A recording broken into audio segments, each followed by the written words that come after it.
Bismillahirrahmanirrahim. Counter example on lecture number 104. Consider alpha be a cyclic permutation of length 4 on anonymity set X.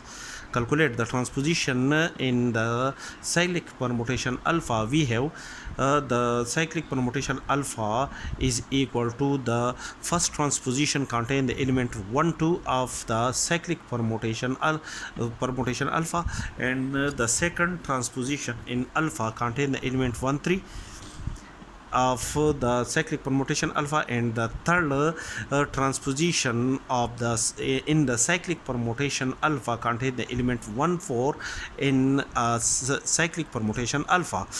Then the number of transposition in alpha is equal to 3, which is equal to the length of the cyclic permutation alpha minus 1, where the length of the cyclic permutation alpha is equal to 4. 4 minus 1 is equal to the number of the transposition.